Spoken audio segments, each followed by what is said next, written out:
you, David. Good evening, everybody. My name is Iman. I'm currently the co-founder and CEO of Ruangguru.com. But I think before I'm talking further, just to clarify, should I speak in English or Bahasa? Bahasa, okay. Is there anyone who doesn't really understand Bahasa? Just to clarify? Okay, got it. So probably I just mix, just for the sake of fairness and all that, so I'll just probably try to mix the language.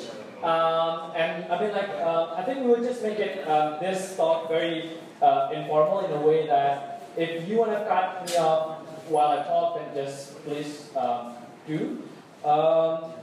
I mean, if you have any question, if you have any things to clarify while I'm talking, just basically raise your hand and ask questions. So we don't really have something called like Q&A or that kind of thing. I mean, if we still have time, then probably we'll go back later on. But if you have any question, then just please do so. Second question to clarify, how many of you have heard about Ruangguru before coming here? Okay, great. So there might be some in the audience who have not heard about Ruangguru. That is why. Okay. Oh, is it okay? No, stop. Okay. So that is why for today's presentation, there are two things that I will basically explain. So the first one is the first part. The first part I will share more about my founding story, which is how basically I ended up working at Ruangguru and how basically the idea started and all that. The second part basically how's my experience in general and what are the key insights of me running Ruangguru.com. And also probably I think not only just running Ruangguru.com, but actually what is the key insights in education in general in the country. And if you want to work in the education sector, then how it, what are some of the things that you have to be aware of. And the second part we'll talk about the global view, which is how basically the education and technologies scene in the world today, and what does it really mean for us at Ruangguru and how we were going to take this forward. I'm very bad at this. Okay. So, just take a context of Indonesia today. So, there are over 50 million students in the country, if you do not know. And many of them, and the majority, are basically in the primary schools, SD. And there are over 3.5 million teachers. And this is just basically the rough statistic in K-12 sector, excluding the higher education. And the private education spend in Indonesia, according to McKinsey Global Institute, it's expected to be basically growing from 14 billion in 2009 to 42 billion in 2020. Which means that basically there's a significant growth in terms of spending, in terms of awareness in education, in terms of basically the need for education itself. Which means the bottom line here is that people are starting to realize the importance of education, and the industry is a lot sexier than what we used to know, and there are a lot of opportunities definitely. However, I think one of the reasons why I came up with the idea of Ruangguru.com with my co-founder is that when we look at the formal education structure in Indonesia, we all know that the quality is very poor. If you refer to the right of PISA, Program of International Students Assessment, where basically the program tried to rank the quality of education from all over the world, among countries, based on the students' performance in science, reading, and math. And basically we rank at the bottom two, which is very badly. And if we look at further, if we basically try to dig up more, why is basically happening? And I believe that one of the root of the causes is because of the quality of the teacher in the country. So over 50% of the teacher in Indonesia are basically, according to World Bank, is deemed not qualified in teaching. So for instance, there are over 50% of teachers in the country who teach at the primary and lower secondary are actually not graduating from college. So they don't have any bachelor degree, which is actually one of the indicators of, or one of basically the criteria that we use to justify that a teacher is somewhat qualified in teaching. And if you look at this case, so basically with all the pressure with the exam, with all the pressure with like a demand for skills, for 21st century skills in particular and all that, people are somewhat looking for alternative. And we all know that here, and I think not only just in Indonesia, but I think in Southeast Asia in general, or maybe it's a very Asian thing, that people are, like one of the alternatives are actually tutoring. So people look for supplementary education. But the problem is with the tutoring industry, if you look at basically how the tutoring industry is structured in Indonesia, it's very scattered and it's very also unorganized. Sorry, can you guys? So it is dominated by big corporations. You probably have heard, let's say, name like Ganesha Operation, Primagama, Sony Sugema College, and so on and so forth. So they're basically dominated by the big players who have been around for decades, or it's basically dominated by the small players which are very scattered and unorganized. And they mostly basically organize group tutoring. However, we also know basically people are sometimes looking for for personalized education, meaning that if they basically end up to go to group classes, the classes kind of like the group classes in tuition centers, then they will not get the personalized education that they expect at the very first place, because it's just basically a replication of what they get in the school. So this is how basically people in Indonesia used to look for tutor before. So they go to newspapers, they go to, they see the posters on the street, they check the advertisement on some classified sites like Kaskus or many others. So that's why, and also probably one of the biggest marketing model is through the word of mouth from parents' community, which usually happen during arisan, right? So that's basically how people get to know where to look for tutor.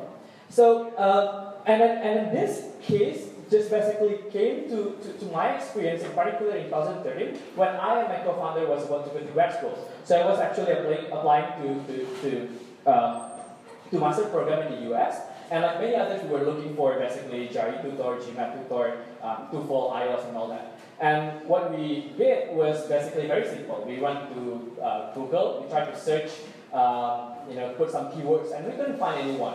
I mean, we could find some names and some probably parties who refer or provide services, but the problem is that we didn't really know basically the quality of the tutor. Even we had no idea how much was the market price for the tutor. So we had no idea about that. And what came to my mind was basically there are a lot of marketplaces for, let's say, for you to buy food, for you to buy clothes and go to places. Why not for education?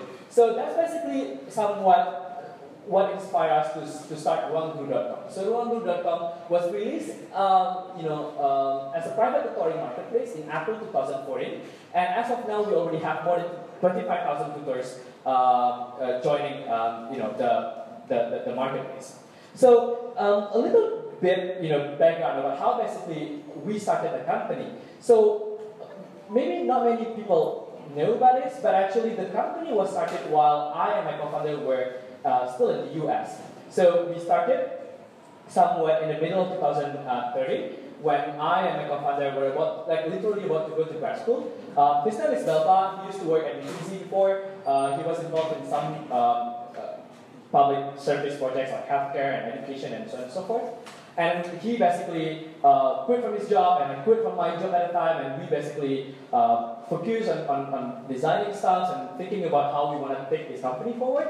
But the whole early stage development was actually conducted in the US, when at the time we had two staffs based in Jakarta. So all of the communication were somewhat centralized from the US, where basically there was 12 hours difference between New York and Jakarta, and because my co-founder was in Stanford at the time, so basically there was 15 hours different from Palo Alto to Jakarta. So it was very hectic for us, because literally we have to wake up every single night, because there were people working here in Jakarta, and we have to communicate with them and try to direct them from afar. And in the morning to the afternoon, we basically have to juggle with schools, which was also very difficult. But then fast forward, then we basically yeah, we managed to do that, and in July 2014 I came back. He's still there. So in July 2014 I came back to Jakarta, and then we raised funding from these ventures, as you probably know. And then since then we've been going, and we start basically to also develop some other products. So apart from the private tutoring marketplace, Ruangguru.com has been developing some work towards other complementary services and products in education. So we came up with the idea of creating an online test preparation platform in Q3 last year. The idea is that, so here's one of the things that I learned while working at Ruangguru. So at the beginning, yes, we somewhat framed the company as a private tutoring marketplace, but we cannot. But what I've learned is that we cannot just frame the company just as a marketplace, particularly when we're working in education, because people are very careful about the quality, and education is a very quality-sensitive product and services. That in a way that basically they demand your expertise beyond just the technology, beyond just the marketplace. They want you to know about whether you basically understand about the education, whether you understand about the curriculum, whether you know the trend, whether you know basically how the regulation is structured, and all that. And one of the pain points that we're facing by most of our users is the fact that basically the marketplace couldn't stand alone. In a way that we couldn't just basically help students to connect with tutor, but they also expected us to also provide content, particularly from the tutor side. That yes, I could teach, but I also need some guidance. I also need some help in delivering content. And I think that's also what they got also from the existing tuition centers, which is the existing players. So we came up with the idea of creating a test prep platform at the beginning to basically support our students with the content and also help our teachers to conduct assessment and all that. But it has been, it has been developed a lot more complicated and a lot more complex than what it was. So I will tell you more later on. So the idea of the online test prep platform is that basically students can access thousands of questions banks for free. Not only and the content is structured accordingly with the curriculum, and it's for free. And beyond the questions banks and the solutions and all that, they can also get data and analytics based on how they're taking the test, which help them to understand about their performance overall. So let's say if I were a student and I took a math test, previously if I relied on books, then I'll just basically get all of the questions, which is always the same every single year, and then the solution. And then that's it. But with the technology, what we can do is that they can know what are their strengths in math, what are their weaknesses, how's their time management, how's their performance compared to other students, and all that. So we could provide more data and analytics, which help them to somehow strategize how they should learn forward. So that's basically the value proposition of this product. And then after that, this month we also developed another product, which is about to be released very soon. Now we are basically in a closed beta. Essentially, it is an Uber, but for problem-based live tutoring.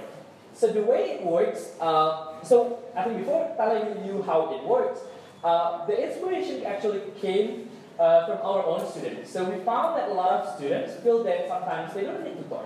Like, okay, I got the importance of a tutor, but I don't really need it. But when I'm working on assignments, I find problem, and this problem usually on a bite-sized type of problem, which is very small and also require instant solution. The problem with the existing tutors is that usually the students are working on their homeworks or assignments are during the night, which is also very impossible and difficult for a tutor to come to their places. For instance, I used to work on my homework at 11 p.m. let's say, and if I have a problem, I have to wait for my tutor to come for the next day.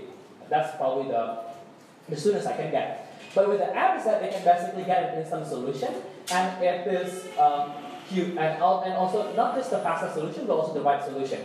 So what they can do with the app is that they can basically just snap the picture of the problem, upload it, and the tutor will, which are curated, and those who are relevant will be notified, and the algorithm will match the student with the best tutor possible, and then they can do the tutoring over chat and audio call. So the business model is actually on a prepaid minutes basis, which is somewhat quite different from our other products. So maybe I haven't discussed this before, but our private tutoring marketplace works in a somewhat very similar to Uber in a way that we take 20% cut for every single transaction. But here, basically, we have mostly full-time tutors, and they get basically monthly salary. So that's also how we structure for this particular model. And the team has been growing, so basically from just 2 of us in 2013, and now we have about, I guess, over 50 people working at the company. We are based in Tibet, South Jakarta. And mostly, I would say that half of them right now are the engineering and product team. So we do a lot of iteration, particularly these days, and we somehow revamp the whole tech stack, and literally that we started everything from scratch. And my CTO is also here, so if you have any question about technical stuff, then you can just directly ask him, because I don't have any technical background, for disclaimer.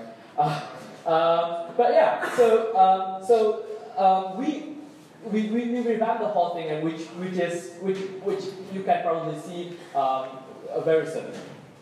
So then basically how the company has been going.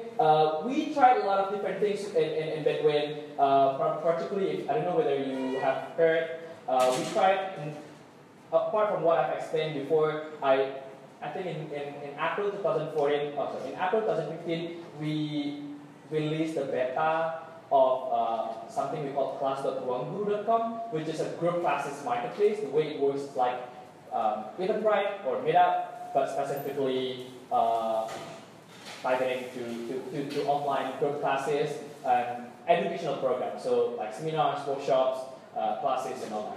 But then we decided to basically shut down the product because we didn't really see. I mean, it's going, it's working, but it's not. We don't think that it is growing at a scale that we wanted, and I think it's better for us to really focus on what we already have on the plate. And I think it's somewhat a distraction, and we decided to basically shut down the product and services. So there are a lot of lessons learned. Some always the good things, but there's always, there's also things that didn't go on our way. But that's the lesson.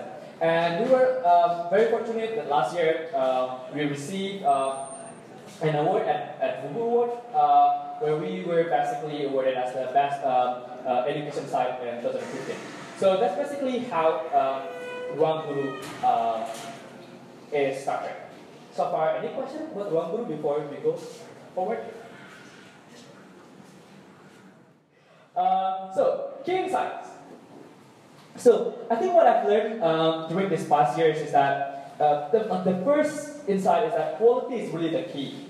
So, as I said before, education is a very quality sensitive and also at some point very personalized.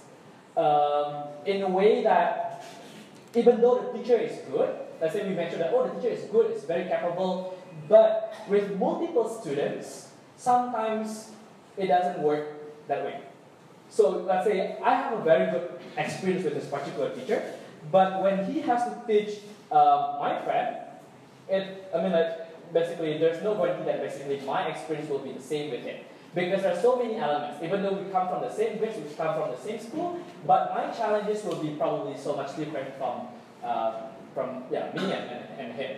So the challenge here is that how can we basically standardize, while we also know that it is very hard to standardize. The education business is somewhat more complicated, I would say, compared to even though it's a marketplace, but compared to other surface marketplace like Uber, Gojek, or Grab Taxi and all that, or now they brand as Grab. It's quite different because, let's say, the case of Gojek and Uber, like as long as you can drive, then basically the kind of experience that you will get, regardless the customer, is going to be the same. But in education with a teacher, it's actually very different. So I think the challenge here is actually on how can you make sure, at least the bottom line, is that you can standardize the procedures, is that you can standardize what is very superficial. Like if they have to contact the parents, then actually the experience is going to be the same. If they have to create a reporting mechanism, then the reporting template is going to be somewhat similar and all that. But what we're trying to do is that we cannot, even though we have content, even though we have like a lot of resources, but we are always trying to educate our tutor that you at some point have to adjust with the student's need. That is why, like after the first meeting of every classes, usually the tutor will prepare a lesson plan which somehow explain the strength and the weakness of the kids, and also the plan for the next particular package. So if the lesson package works in, let's say, in a month or 2 months basis, then the tutor will basically prepare the whole lesson plan for the next 2 months. And after the end of the second month, then the tutor will basically prepare a assessment report which explains whether the lesson plan and the target is met or not. So that's basically how we are trying to working on this, while also trying to improve the quality of the work with trainings, providing them with the resources and all that. So that's really the first one. The second one, I think, working in education, what I've learned is that we are bonded with the calendar cycle. So if you are very familiar with this. Ini kalender pendidikan or education calendar. So it's somewhat different with other, type of businesses, because we always know that, okay, when is basically the beginning of a new academic year, when is the exam season, when is basically you get a report. So there's always this cycle, and when you launch product, it really depends on what kind of product and services that you provide, but sometimes you also have to be very aware with this calendar cycle. Let's say if you want to launch a test prep platform, if it's like particularly targeted for test prep and it's targeted for K-12, then maybe launching in the middle of a semester might not be the right option. But unless you just want to validate and all that. But so just bear in mind that there is this situation. The third one, I think, also back to my previous explanation, we also need to think beyond the season. So we know that basically, yes, there is an exam season. There is, like the beginning of academic year season and all that. So if you're, let's say, working in educational goods, like you sell bags or uniforms and all that, mostly people will gonna buy it at the beginning of academic year. They're not gonna buy a uniform in the middle of the year unless it's broken or something, right? So that's how it works. But I think the challenge here, if you work in the education sector, is that how can you think beyond the season in a way that you try to think about how to flatten the curve, how you try to engage the students in the middle of the season, how you try to basically think about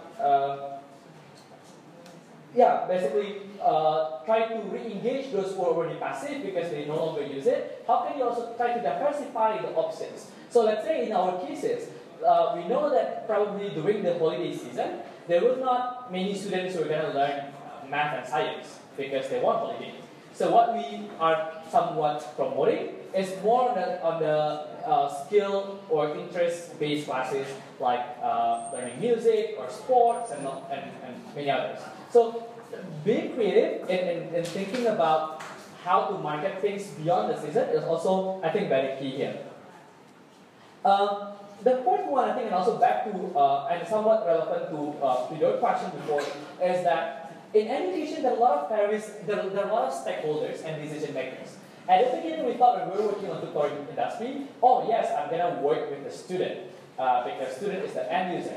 But then somewhat later, I realized that basically, no, I don't work with students, I work with their parents. Because parents are the ones who basically decide to which school the kids go, to which course the kids take, how much they have to spend, and all that. And because basically students do not have the money, then basically we have to somehow convince the parents on how to use it. That is why basically if you look at our analytics and all that, most of the visitors of Ruangguru, except for the test prep platform, are actually parents. And the majority will be female, age 35 to 45.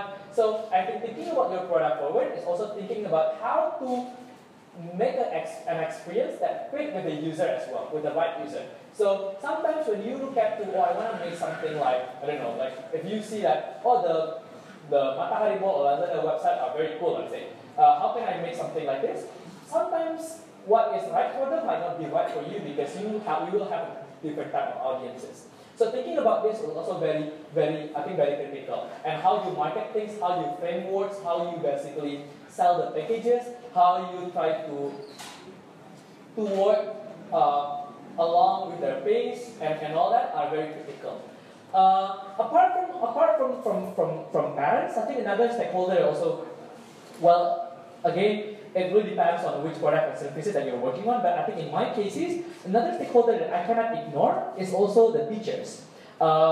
Because I think, let's say, and this is also how I think to go beyond the season, as I said before.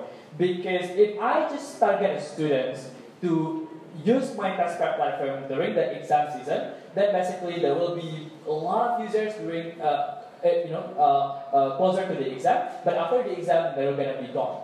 But if we somehow engage the teachers and try to basically incorporate our platform into their, let's say, learning activity in classrooms, then we can always get users for homework, for exercise, and tryouts, and many others. So this kind of thing also can be working as well. And in a lot of cases, it's actually not the administrators who make the decision, but it's very often are the teachers in the classroom who make the decision of what kind of services, what kind of platforms that the students have to use and all that. Because in a lot of cases, teachers have a biggest autonomy in deciding what. Another stakeholder that cannot be ignored is also the government. Because, let's say, if you want to market things to schools, sometimes school can be very difficult to deal with. Particularly when you don't have, and they will ask you for, let's say, where's the permission letter from the government? Are you legal? Are you have you been going through the government before? Or all things like that. They will question. So sometimes to get into schools, and we know that schools are basically where our target users are, that we have to go through with the government as well. So I think understanding the complexity, the diversity of the stakeholders are also very, very critical here. The fifth insight will be, we cannot depend on digital marketing, digital advertising all the time. The biggest way to scale is actually through word of mouth, to make sure that your users tell other people about your products and services, and they bring in basically as many people on board. And one of the most traditional ways to do so is to review. But in education, I think the challenge will be is that basically review takes time, because sometimes you don't really understand the benefit of what you're using until a particular set of time.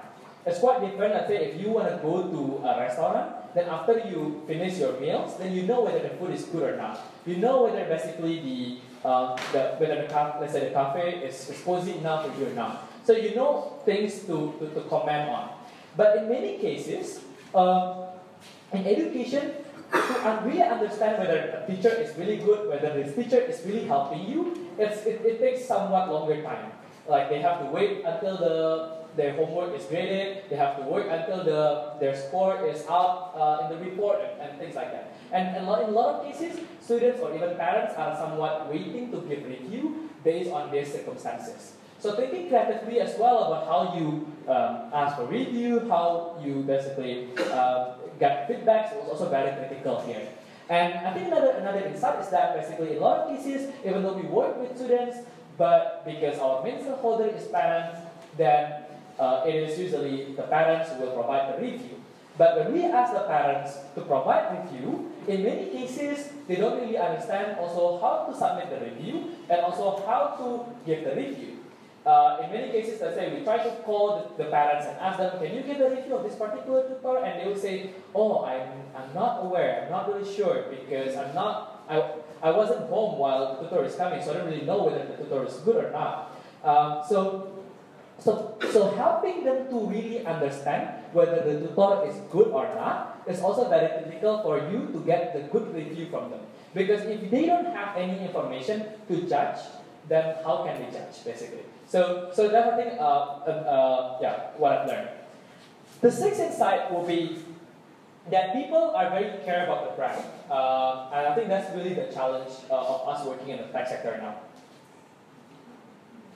Yeah, probably some of you come from this branch, which is great. There are a lot of existing players who have been around for decades. Let's say Ganesha operations have been around since 1980, which is already 30 years or more, right? Prima Gama has been around somewhat earlier. And there's also a lot of foreign players who come and have a strong presence in Indonesia, like English First, Wall Street, and all that. And my take on this is that it takes time for you to actually grow the brand and try to convince whoever your audience is that your product and services are actually able to compete with large brands. Because the thing with education is that sometimes having a lower price point is not really a solution. So maybe in other products, let's say if you buy clothes, then you will probably go to a particular brand, or you will go to particular sites because they offer somewhat lower prices. But in education, sometimes and I think in many cases, if you're targeting to middle and middle up community, they're actually willing to pay at such a higher price for the quality, because what is in stake is actually their kids' education, their kids' future, right? So they're somewhat willing to pay for higher prices. So trying to basically strategizing by making a lower price point might not be sometimes the right move. So thinking about how to compete with these brands are also very critical. So sometimes, I think particularly if you are an early stage company, then trying to basically partner with other companies who already have an existing brand in the market might help you to leverage your own brand. But partnership might be working, might not be. So it really depends. But this is just something that you have to be aware of. And I think talking beyond the brand, I think the challenge here also in Indonesia is that people are somewhat very skeptical about the local product for some reasons. And it's also happened in education. So sometimes, let's say, they would think that, oh yeah, if you go to schools, we have to compete with companies like basically Edmodo or Pearson, which already have a very strong presence, have a lot more money, a lot more team members probably, and all that. And the challenge here is actually, and also challenge are not just because we don't have, less good product or worse product compared to these players, but actually on how to convince the users is that actually the local product is also as good as or even better compared to them. Because when they know that, oh, this brand is coming from Japan, this brand is coming from the UK, then they have somewhat more bias towards what kind of product they prefer to use. So this is something that you have to be aware of. The seventh insight will be, for us at the company, and I think it's working case by case, but for us at the company, government relations is not a side job. It's not something that we do along the way. Like we're working with others, and we're working with other parts, and then we're also working with the governments. But we really take government relations very seriously, particularly on how we see the development in terms of the product, in terms of the business development forward. The government partnership is really key for us here. That is why at our company, I think it's something that's very rare also to be found in a startup, that we even have a specific dedicated team which is in charge for government relations. So we have our own government relations lead. We have government relations lead and also consultants who are working directly with the government. Not only just the national ministry, but also the local government. As I'm speaking right now, we're currently talking with dozens of local governments. So we take the government relations very seriously here. Because, and I will explain later why basically we take this very seriously. But I think knowing that government also is an important stakeholder here, that's something that you also have to be very aware of, because we need to be aware of the regulation. We need to be aware of how basically we can come to school smoothly and all that. So working nicely with the government will be really helpful. The eighth insight is that it's really important for us to understand also the local trend. As I said before, we cannot just frame the company as a technology company if you're a tech startup, but also you are an education company in a way that you need to have a very good understanding about how the education works, how the education is structured in the country, what kind of stakeholders that you're dealing with, and all that. The challenge that I see, and I'm not single point any of the company or any of the products, but I think the challenge that I see here, a lot of people think that they know education because they used to be student. So let's say, in many cases, it's almost like everywhere. I see like, oh yeah, I know that yes, our teacher is bad, they're not doing well, they have to spend a lot of time for this and that because of their own experience of being in a classroom and being a student. However, I would say that, particularly when you're working with teachers, being a student and being a teacher is really different. It's like you're saying that you know how to ride an airplane, so just simply because you have been a passenger. It's really different. And that's what I said.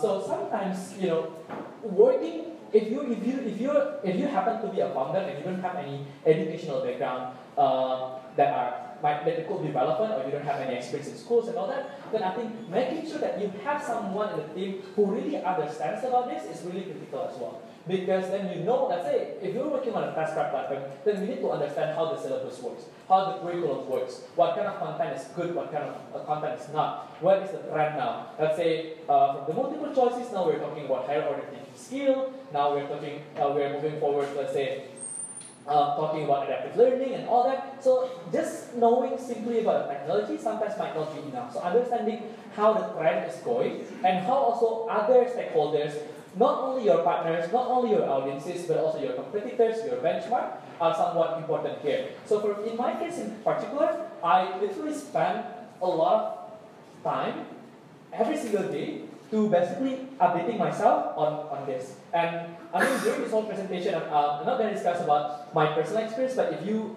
are curious to know about this, around then you can definitely ask. The next side is that education is very online to offline, or sometimes work the other way around. It's not something that you can just simply do it online. And I've seen this not only just in the context of Indonesia, but also in many other companies overseas, in the US, in the Europe, and in many others. Because we should understand that particularly when you're working with the schools, with the teachers, you're basically working with those who are not familiar with the products and the experience that you are offering.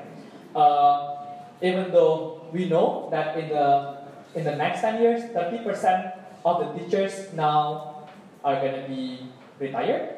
So there is that kind of opportunity, but I think also trying to incorporate offline elements is really the key here. Let's say when you're working with parents, then we really know that parents are not usually hanging out or basically going around in online communities. Yes, they might be open Facebook. Yes, they might be open some other online shops and all that, but they don't basically spend much time on the internet, let's say.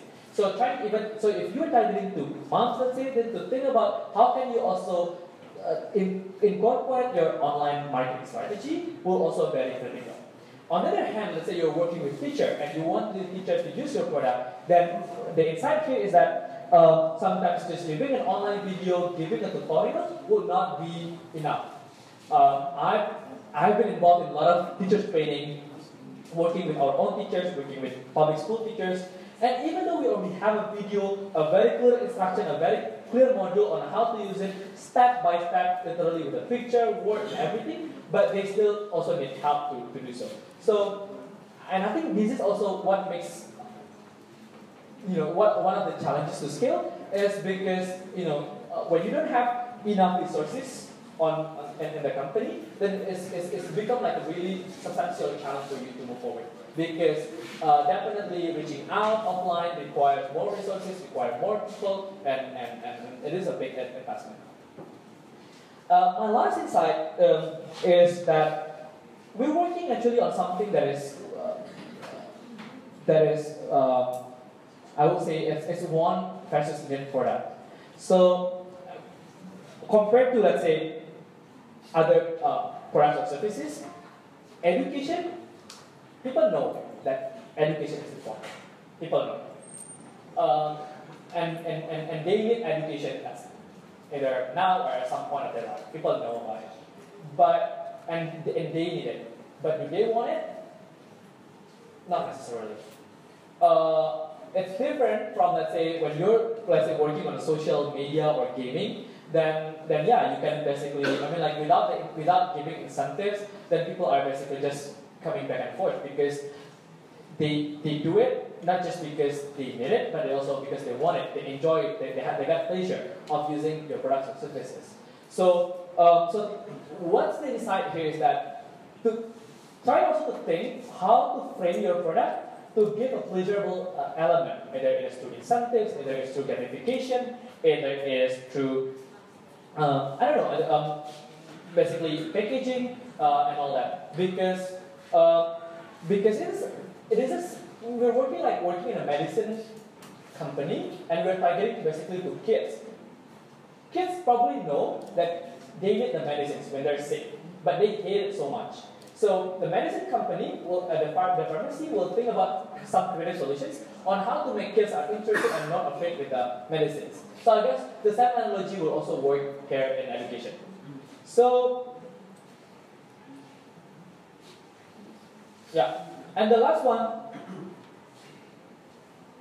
Oh no, yeah, this is the last one. So yeah, so I think, and the bottom line is that basically that the current players are dominated by offline, as I said before. So that's how basically something that we need to be aware of, to think about how can we basically also not only just compete with them, but also to think that this is also an opportunity, because a lot of players here in Indonesia and the big ones are actually those who are coming from overseas, but mostly they're offline and they don't really have any, like online strategy, or even they have, but they haven't really done it very well, as good as how they're doing it offline.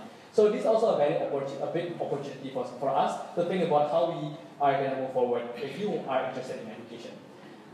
So this is how basically the local players in Indonesia, and I believe that there are many more companies which are working in education sector. So I'm part of the education and technology Indonesia community, Tech Indo community, and there are about 42 companies on the list now. And I believe there are so many more which are not on the list, but this is some of the insight to give you just a rough idea of how basically the education startup are structured in Indonesia.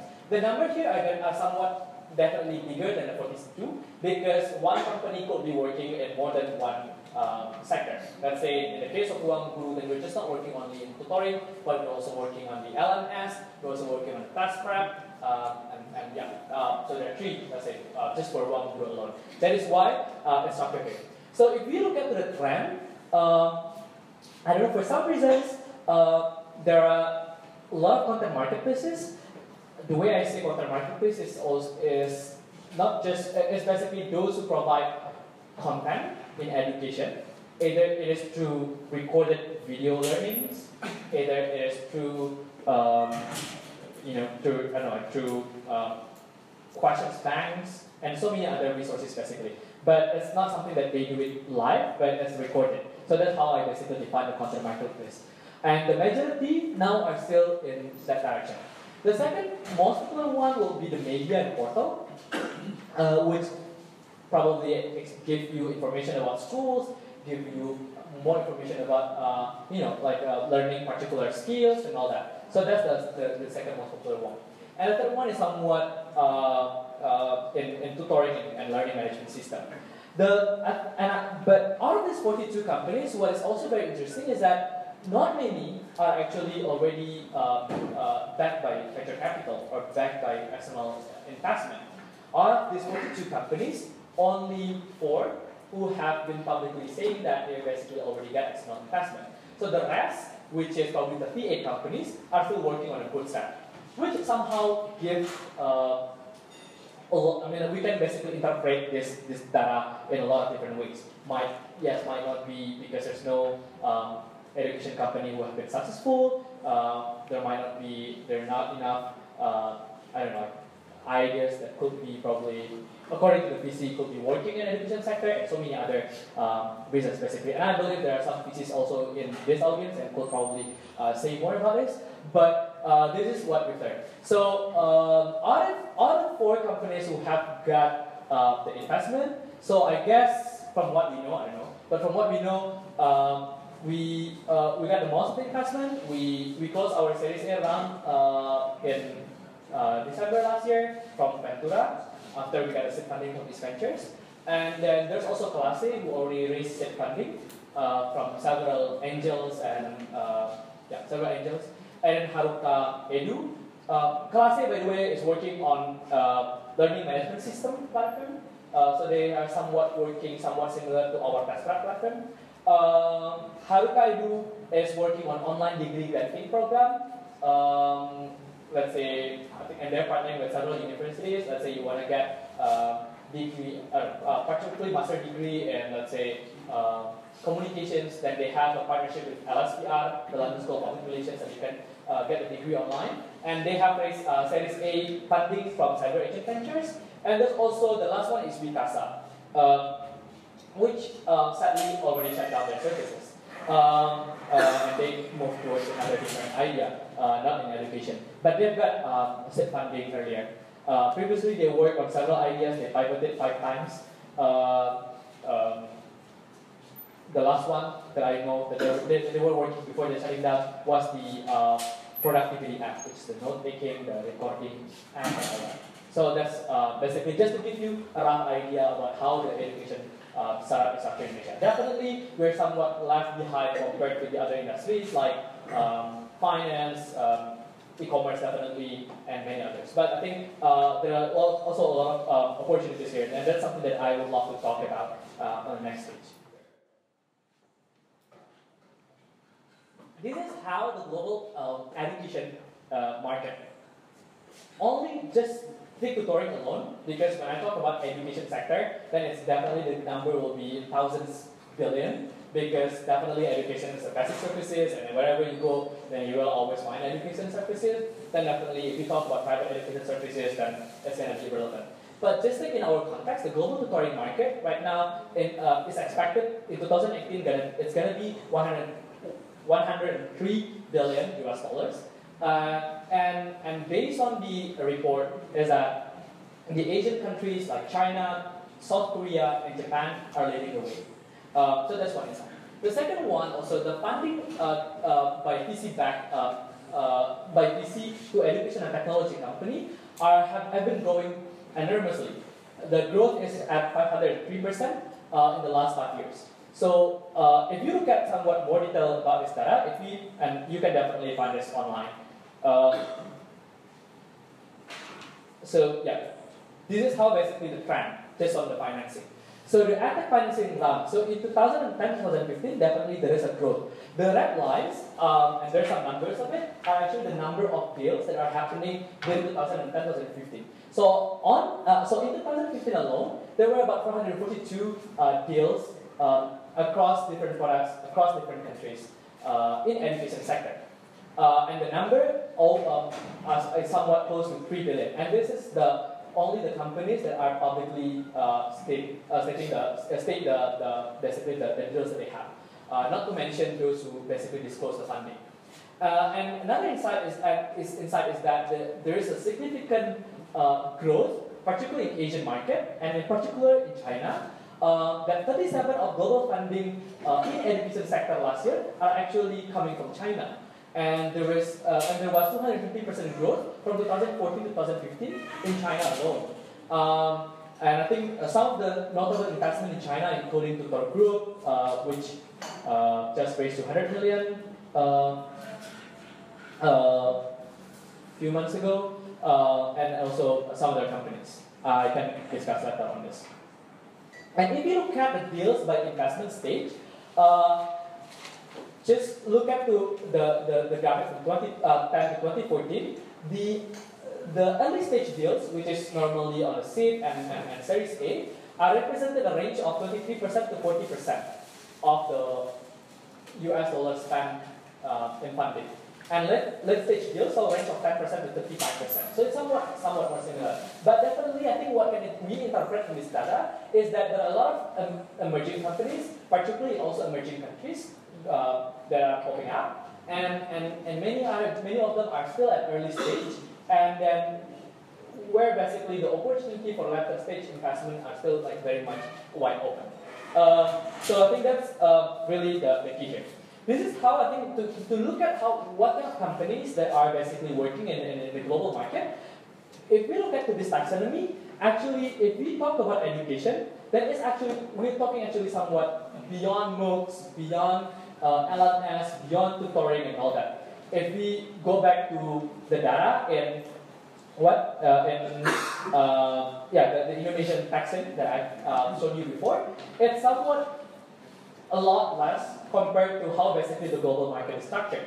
So just look at this, and definitely there are a lot more companies than those who are listed here, but there are a lot of opportunities that are still available if you want to work in education. And if you are basically thinking about any idea, then definitely you can just go through. You can just go through AdSearch. AdSearch is basically like Tech in Asia, but for education.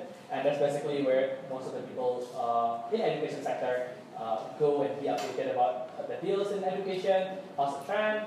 But even though like mostly it's a US news, but you can still get a lot of insights on it. And they have a very good repository on education startup, and you can definitely look further on this. These are some of the companies that are working in education, and I will just show you some exhibits to explain how they've been working so far. And I'm not going to mention things that you are probably very familiar with, like definitely Khan Academy or Coursera or EDX, which many people know. But I'll just take some examples which represent different kind of sector. So the first one is Class Dojo.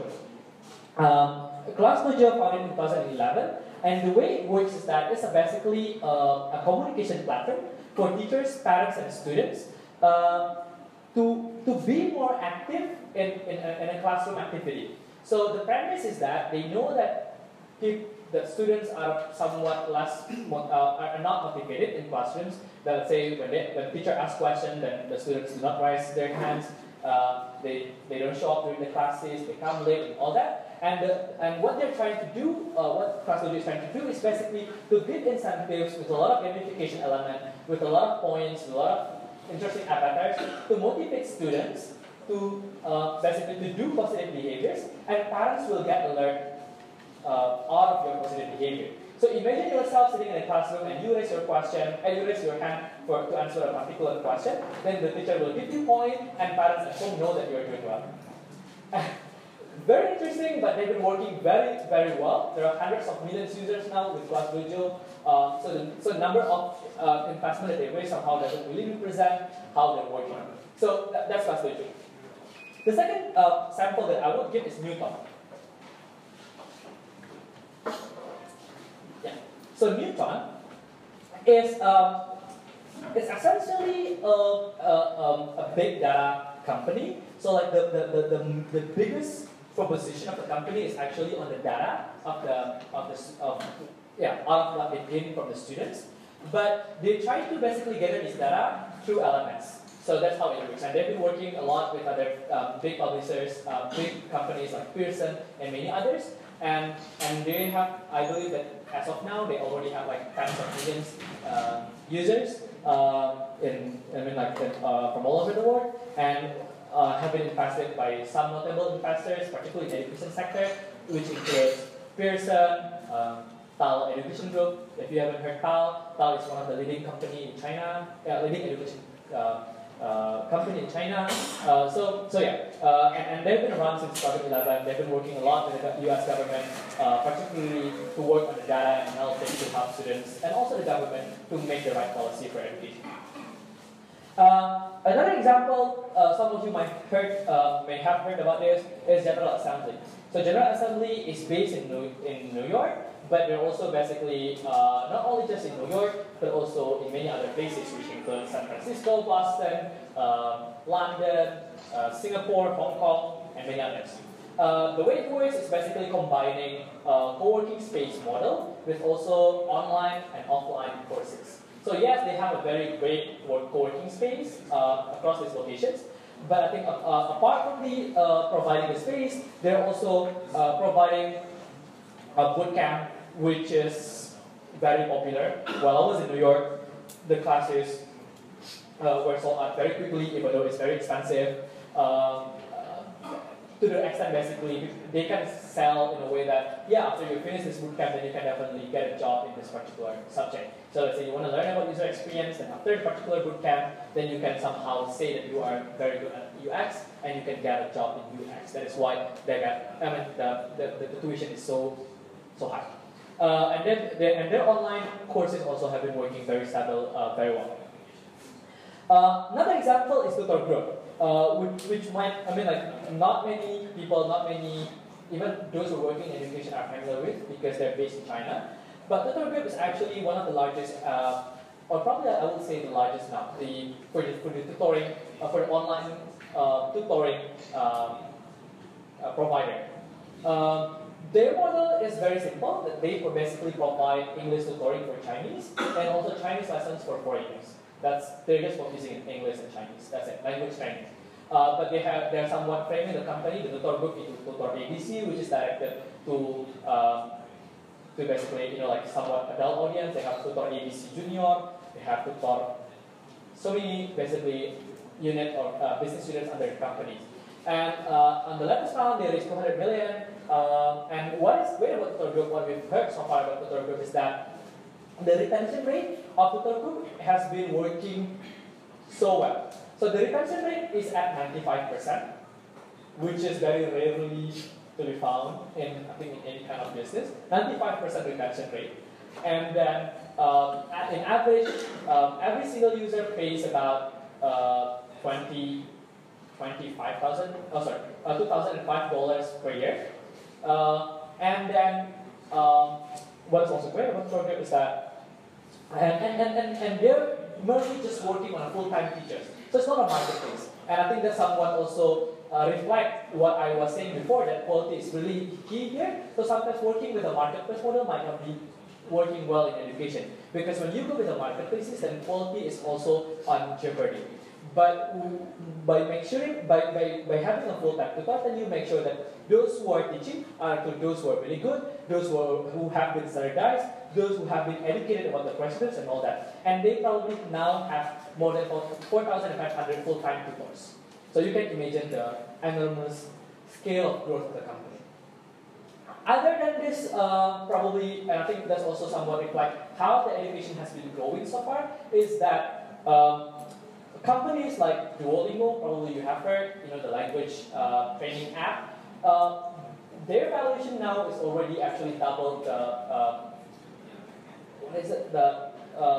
Rostone, if I'm mistaken? Yeah, which is basically the existing players, basically the offline players who are providing services and language training, and their valuation, even though they're just working on a mobile application, but their valuation is already double the what Rostone used to have. So right now, probably Duolingo is valued at somewhat more, definitely more than $500 million, because the last time I checked, it was already for 500 million. And Rostone valuation was just about probably 200 something million.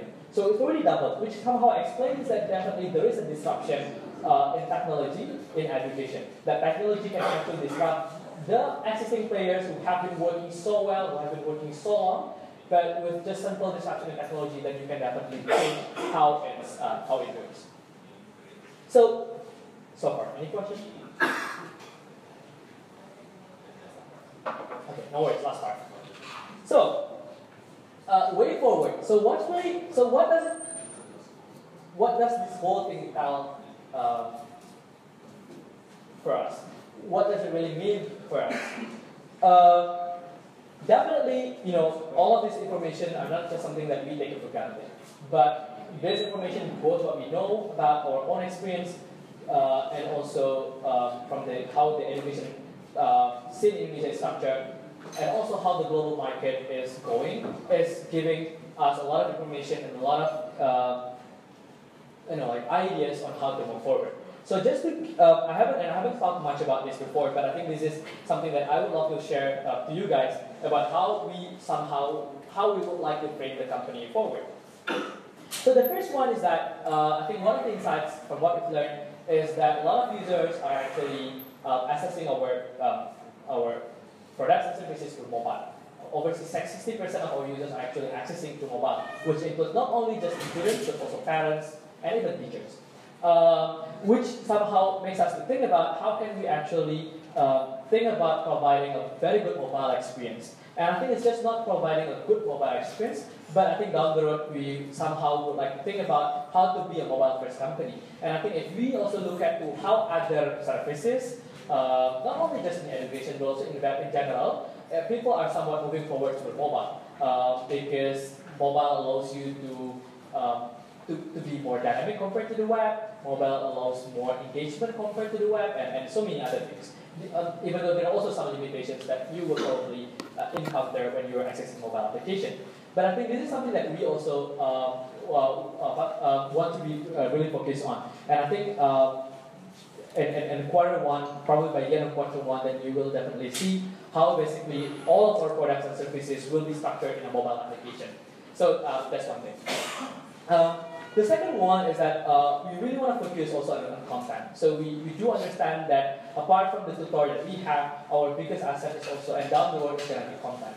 And when I say content, it's not just basically the content that we already have, but also on how can we iterate the content forward, which includes incorporating the e-learning component, which includes iterating based on the trend of education, including incorporating a lot of elements like gamification, providing incentive model to basically motivate and encourage users to access more content, and also not only to access more content but also to produce content. So I think that's something that we are taking forward.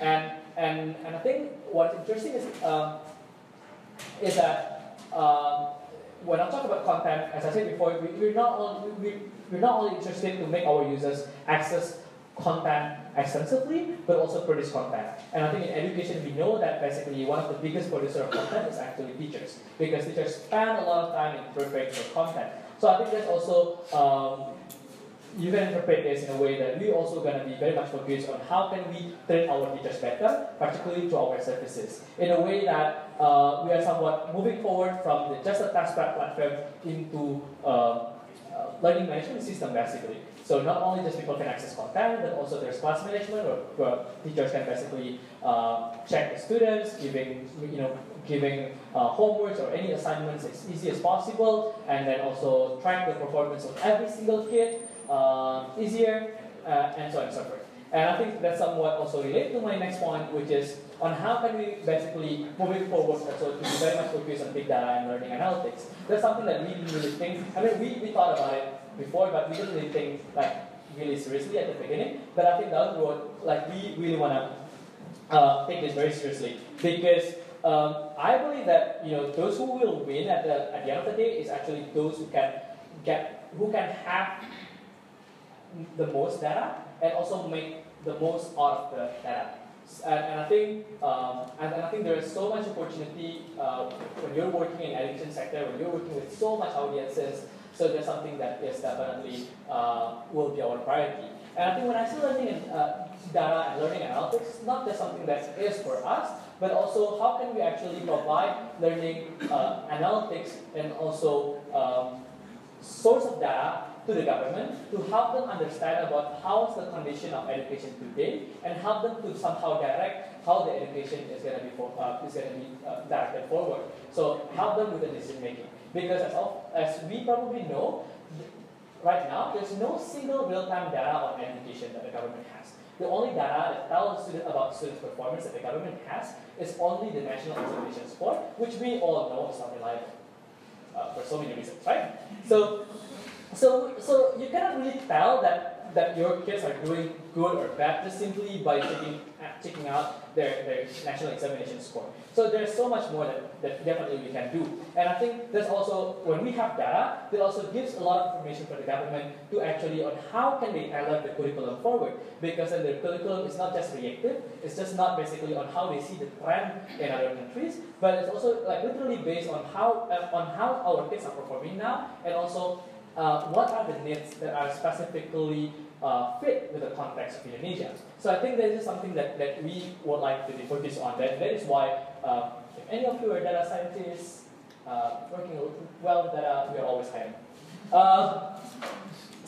And then the fourth one is, I think, is that we really want to build the experience and really known for someone, for a company that is known as the best in this particular industry.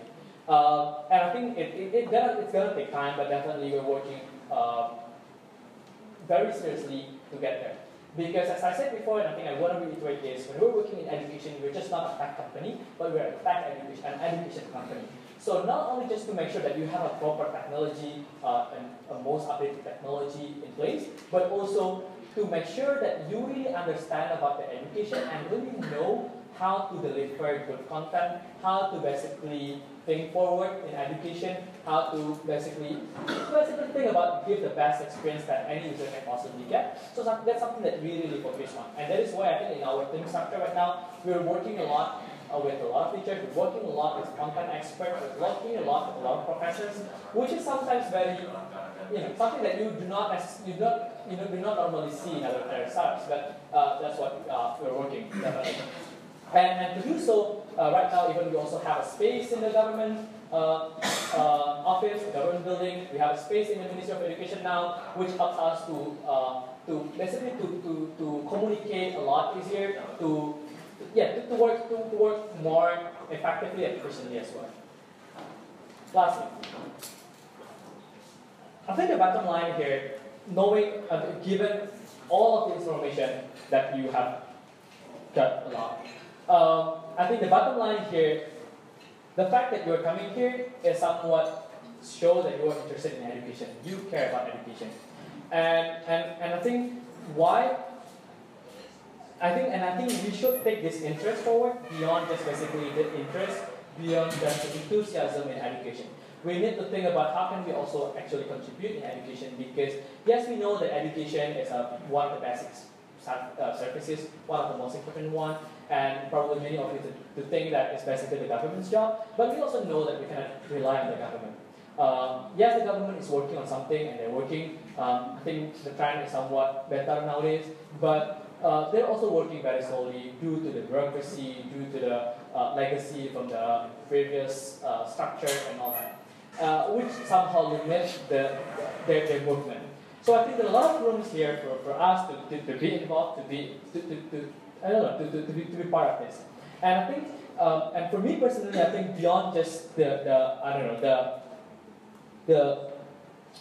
way to give back and the way to contribute to the country, for me, education is something that's very personal as well. So maybe some of you would think that, oh yeah, I come from a big city and then basically come from a very privileged family and then well exposed with so many things, but not really. I come from a very traditional family, conservative one. I come from West Sumatra. I was born and grew up there for 18 years before moving to Jakarta for college and continuing my grad school in the US. I have 5 sisters and no brother, and I'm the youngest one. But in fact, I'm actually the first one in the family who finally hold bachelor degree, who finally hold master degree, which somehow says that basically my family doesn't really care about education or doesn't put it as a biggest priority. So definitely there are a lot of, to think about it is not to basically say that, okay, I've achieved this or not, but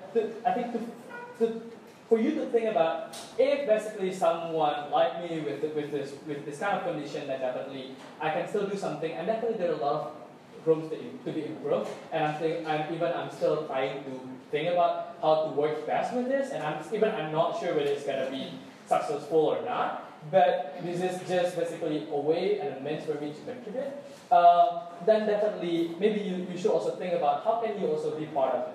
Because I think working in education, for me personally, is not only giving you the, I don't know, like the pleasure of that you're doing a good job in whatever you do, in whatever skills that you have, but actually also to think that you can actually do something good for other people, and it's actually beyond your personal interest.